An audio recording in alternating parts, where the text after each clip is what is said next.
अदिति और अजय एक दूसरे से बहुत प्यार करते थे। हर पल साथ रहना, घूमना फिरना और घंटों फ़ोन पर बात करना दोनों के लिए आम बात थी। दोनों एक दूसरे के बिना एक दिन भी नहीं रह पाते थे। दुनिया की नज़र में वह प्रेमी जोड़े की तरह थे, पर उन्होंने एक दूसरे को कभी प्रपोज नहीं किया।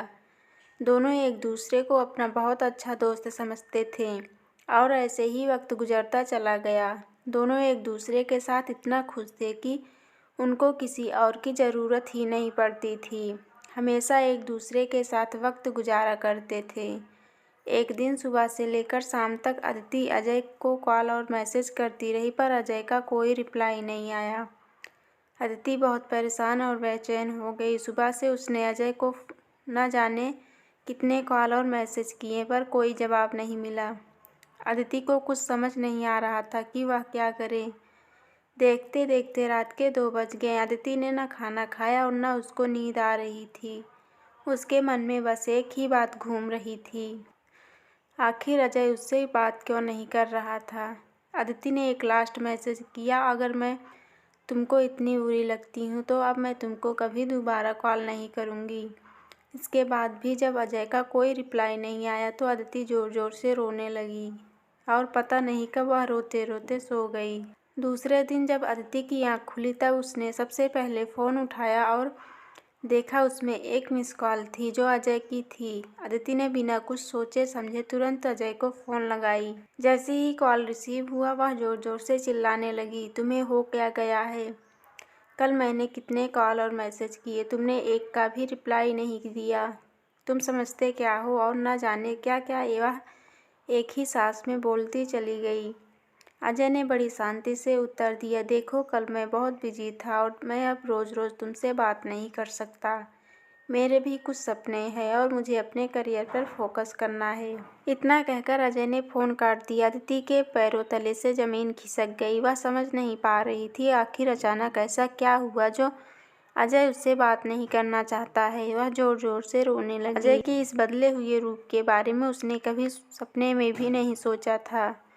जैसे जैसे वह बातें याद करती वैसे वैसे उसकी आंखों से आंसू गिरते चले जाते हैं।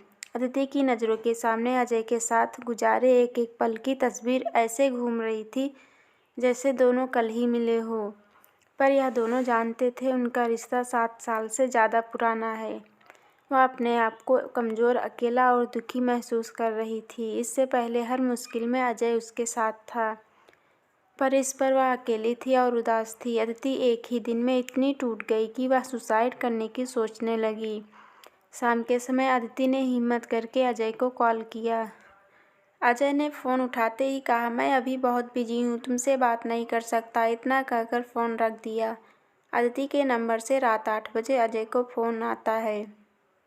फ़ोन सुनकर अजय ज़ोर ज़ोर से रोने लगता है और कहता है, यह सब मेरी गलती है, मेरी गलती से यह सब हुआ है।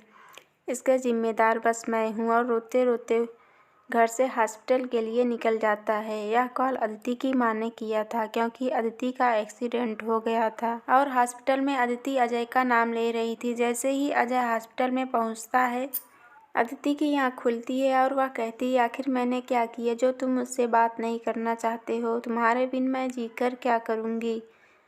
मुझे मर जाने दो। अजय की आंखों से आंसू गिरने लगते हैं और वह कहता है, गलती तुम्हारी नहीं, किस्मत की है। मेरे दिल में छेद है और मैं बस कुछ ही दिन का मेहमान हूँ, इसीलिए मैं तुमसे दूर जाना चाहता था ताकि तुमको दुख ना हो। अदिति अजय का हाथ पकड़कर मुस्कुराती है और आंखें बंद कर लेती है। अदिति के चेहरे पर सुकून झलकता है और वह अपनी आखिरी सांस अजय के साथ लेती है। थोड़ी ही देर में अजय का भी तबीयत खराब हो जाता है और अजय भी इस दुनिया को छोड़कर चला जाता है। तो दोस्तों, उम्मीद करती हूँ आपको ये वीडियो ज़रूर पसंद आई होगी। वीडियो पसंद आए तो लाइक, शेयर और चैनल को सब्सक्राइब करना